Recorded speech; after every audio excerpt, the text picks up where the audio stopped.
O Carlo nasceu em 1902 na Itália, ele é filho de lavradores e ele trabalha ajudando o pai. Estudou até o 3º ano e aos 14 ele está trabalhando para o governo, é quando começa a Primeira Guerra Mundial. Vem o serviço militar, né, para ele e ele pica a mula para a França porque ele não quer receber ordens e ele não quer matar ninguém.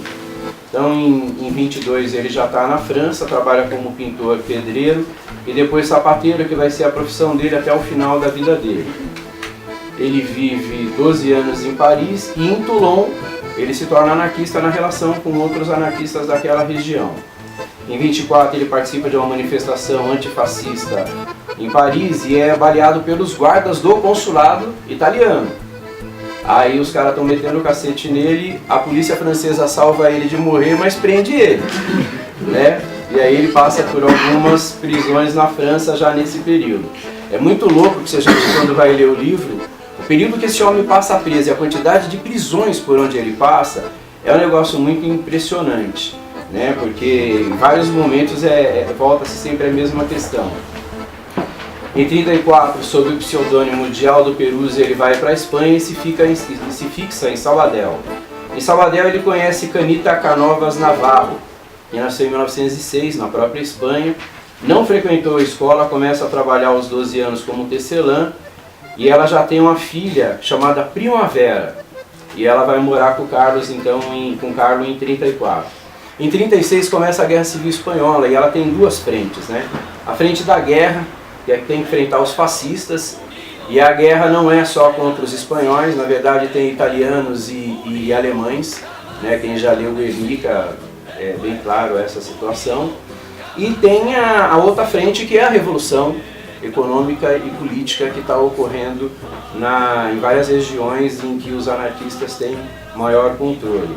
A coletivização de determinadas áreas da produção e a coletivização, né, da política, no sentido de que todos temos poder. Então não existe esse negócio de ter uma liderança fixa, mas a liderança ela é rotativa. Essa revolução ela está sendo feita pela CNT e pela FAI, a Confederação Nacional dos Trabalhadores Espanhóis, e a Federação Anarquista Ibérica, né? Os espanhóis têm um peso muito grande dentro principalmente da Federação Anarquista Ibérica. O Durruti e Ascaso, eles vão fazer um comício na cidade do Carlo e da Anitta e eles vão lá assistir. O Carlo logo depois parte para a milícia alpina de Sabadell, né, se torna um miliciano, está lutando na guerra, e a Anitta continua trabalhando com tecido. Na falta da matéria-prima, ela vai trabalhar como auxiliar no pronto-socorro. Em 36, ela viaja para a Espanha para acompanhar o enterro do Durruti. Tem grandes manifestações na Espanha nesse período, né?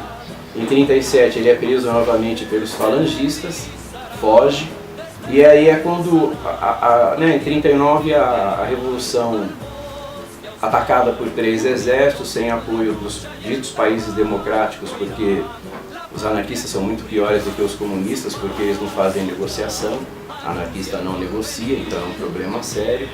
A única alternativa que resta para eles é fugir. Fogem pelos Pirineus para chegar à França, principalmente. É um deslocamento de mais ou menos 1 milhão de pessoas e um monte de gente morre nessa viagem em pleno inverno, né?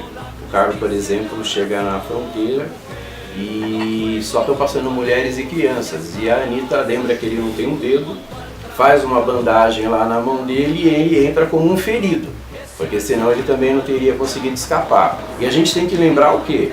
Atrás vem os falangistas com italianos e alemães matando todo mundo que encontra pelo caminho, que fazia parte das milícias e depois do exército republicano.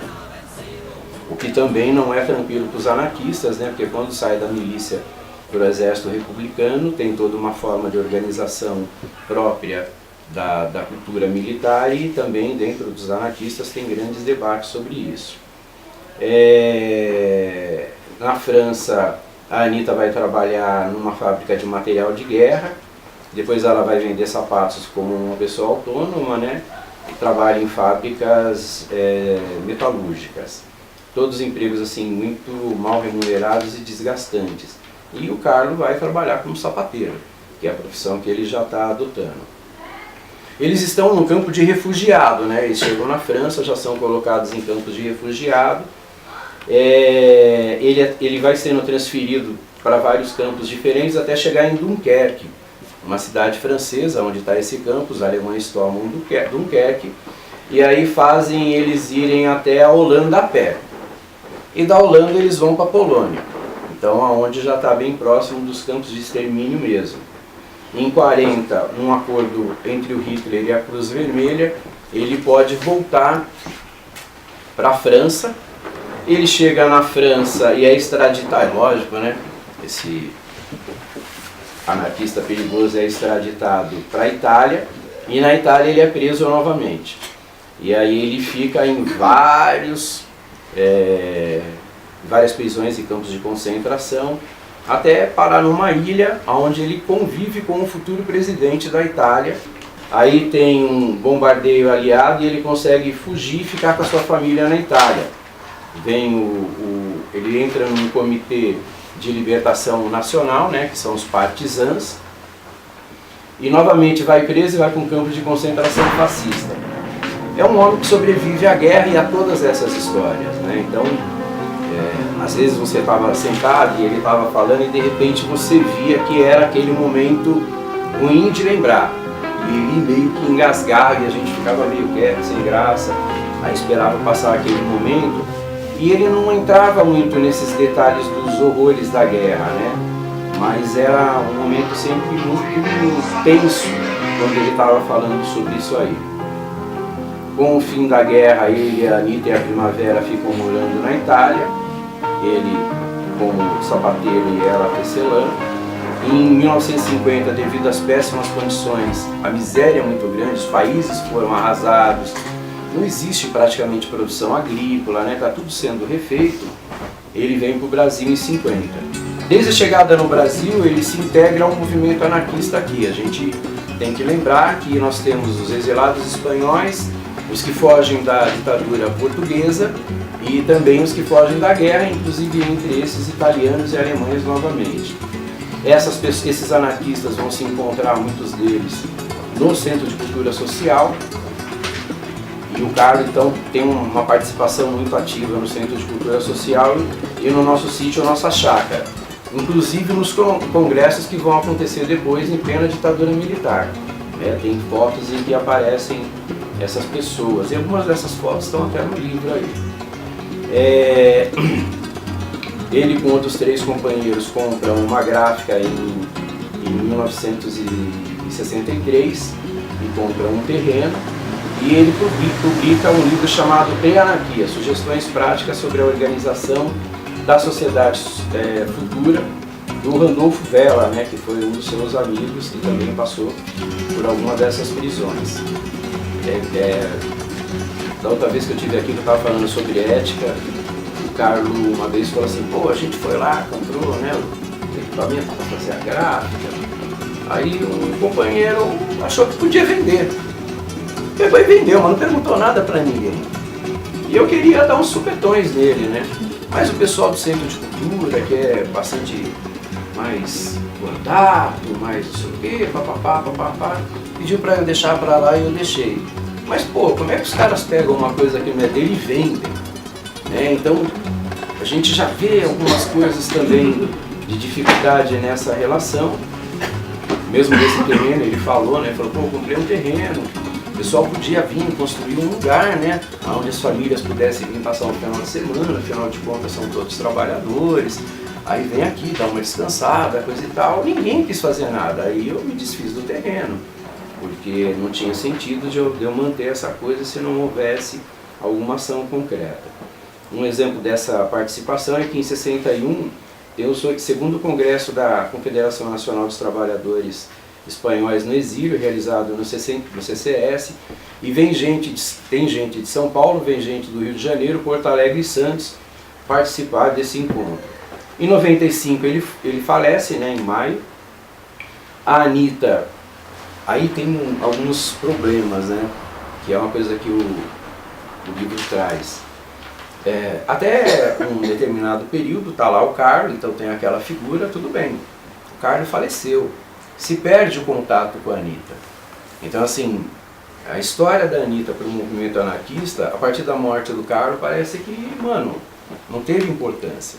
E isso é uma coisa que se chama muita atenção no livro, né?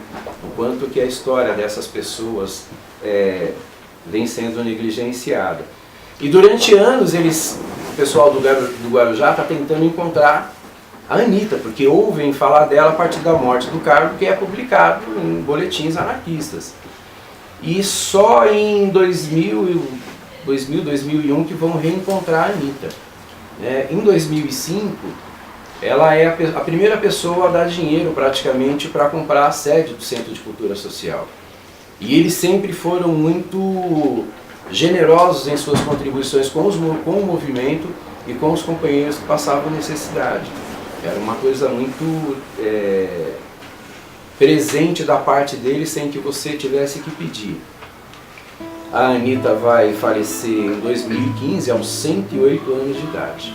Então, assim, é uma história traída pela historiografia oficial, comprometida com seus interesses de classe ou partidários, mas também é uma história negligenciada pela gente mesmo. E eu estou dizendo que está escrito no livro, na introdução. Não são só palavras minhas, é nossa do Nelka. Então esse trabalho de resgate dessa história faz-se necessário. E ele não será feito por outras pessoas que não sejamos nós mesmos. Nós temos intelectuais muito honestos, historiadores muito honestos, fazendo pesquisas e contribuindo, sem dúvida nenhuma. E são contribuições bem-vindas. Mas o que eu digo é que nesse processo de pesquisa, e nessa socialização do processo de pesquisa, e eu tenho sentido muito isso com o catálogo, a gente aprende como foi esse movimento no passado e tenta pensar como é que a gente vai ser esse movimento hoje para viver o futuro. Do Carlos, só vou contar um momento que foi quando o Carlos me explicou que eu não era inteligente. Eu cheguei no Centro de Cultura com 20 anos e com 22 eu fui convidado para falar no Centro de Cultura, que para nós garotos era uma honra indescritível. Mas que para nós garotos punks, né, lá da periferia de São Mateus, do Parque São Rafael, na prepotência e arrogância própria da adolescência, vou vir explicar para esses anarquistas o que é ser punk. Estamos lá sentados, eu e o Gurgel, batendo papo, entra aquele velho todo curvado assim, né, cara? Poucos cabelos brancos na cabeça, parecia uma caveira entrando mesmo, puta de um cara já com 80 e tralalá anos, né? Ele entra, senta do nosso lado e a gente ali conversando, ele se mete na conversa. A primeira coisa que eu falei foi, puta, mano, que cara marcado, né, mano? Aí ele fala assim, não, tudo bem, conversa, né, um pouquinho, tudo bem, mas o que vocês punks querem? O Gurgel na hora respondeu o que eu ia responder, mas ainda bem que ele foi mais rápido que eu. Nós queremos fazer revolução social. Pô, mas é só isso? Um dia depois da revolução social, o que vocês vão fazer? O Gurgel tentou explicar de todas as maneiras possíveis e eu entendi que eu me fodi. Eu tinha que calar a minha boca, porque naquele momento aquele velho pegou aquela minha verdade absoluta que eu sabia, que achava, que imaginava, e eu entendi que eu não sabia porra nenhuma. Durante essa nossa fala com os velhinhos e os outros militantes, os outros ativistas que estavam na sala, eu de camisa camuflada, a calça do exército tingida de preto e coturno. Ele olha e fala assim, por que você está usando esse símbolo, essa roupa? Ah, é uma maneira de protestar contra a polícia, o militarismo. Você não acha que o símbolo que você usa é o símbolo que você reforça? Porra, meu, foi outra porrada assim, pá! Mano, foi aquilo assim, pá! Eu falei, puta, mano. Eu falei, caralho, e eu queria poder retrucar, mas eu não tinha elementos, né? E foi um grande aprendizado. Quando terminou a palestra, eu chamei o Jaime Cubeiro. Falei, ô Jaime, ó, achei muito interessante as colocações desse senhor, e ele foi embora, né? O cara mora no Guarujá com 80 e tralalá anos, se locomovia sozinho. Falei, pô, queria falar com ele, coisa e tal. Você tem o endereço dele? Será que ele se incomodaria se eu escrevesse para ele? Não, Carlos. Agora não tenho endereço, depois eu te trago. Na primeira atividade que eu fui, o Jaime falou, tá aqui o endereço, eu escrevi para ele. E aí nós começamos a trocar correspondência, até que veio o convite, não sei se meu ou dele, fui visitá-lo em casa e a partir de então, com uma certa frequência eu ia visitá-lo, mas com muita frequência nós trocávamos correspondência. E é uma figura assim, cara, é muito louco a gente imaginar. Eu estudei história, né? Alguns de nós estudam história, outros de nós convivem com a história. Então no Centro de Cultura na década de 80 a gente convivia com a história, porque quando a gente falava de anarquismo, e tendo entre esses momentos da história do anarquismo, a Revolução Espanhola como um exemplo muito forte, estava ali aquela geração de homens que viveram aquilo. Então era conviver com a história, era uma relação bastante diferente nesse sentido. E na casa dele ainda continuava a mesma pegada, né? Ele assim, meio que joga a minhoca, você vai lá que nem um peixinho bobo e pensa que é esperto, e ele puxa você e fala assim, não é bem isso, acho que você tem que tentar pensar fora da caixinha para tentar entender o problema dentro de um outro contexto. Quando eu falei da generosidade, eu até comentei isso com o Jair na primeira vez que eu fui na casa dele, terminando da nossa conversa, eu estava indo embora, ele me chamou no canto e ele esticou a mão para mim. Quando eu peguei na mão dele, tinha um negócio no meio da mão dele, ele me deu dinheiro. E eu sem graça pra caralho, eu falei assim, não meu, não quero seu dinheiro. Não quero seu dinheiro. Não, e ele insistiu. Eu fui pro Centro de Cultura e falei, ó Jaime, pô, o cara fica me dando dinheiro, né meu, maior negócio esquisito. Aí o Jaime falou assim, é uma maneira que ele tanto te ajuda como você ajuda ele. Ele tá te ajudando a ir embora para que você tenha dinheiro para poder voltar para vê-lo novamente. Assim também eu entendi que ele ficava insistindo para eu levar livro. Pô, pega um livro aí e lê. Aí o Jaime falou assim, meu, ele tá te emprestando o livro porque você tem que voltar para devolver. Então você vai ter que voltar para ver ele. Então era muito louco essa relação com ele, de você, né, acho que a gente na velhice, muito abandonado, talvez pela nossa família, no caso dele não é diferente, que não está no Brasil, né, e aí tem toda essa história para contar, tá lá isolado, e aparece um ou outro louco como o Marculino, por exemplo, que faz isso de uma maneira brilhante, e vai lá na casa dessas pessoas e conversa, e tem essa atenção muito grande. Depois, quando eu fui fazer história, eu descobri que o Carlos foi o meu Piaget. Eu falei já isso outro dia, aqui, né? Por quê? Porque você tá ali com aquele... Você tá cheio da verdade, né, cara? Você sabe tudo.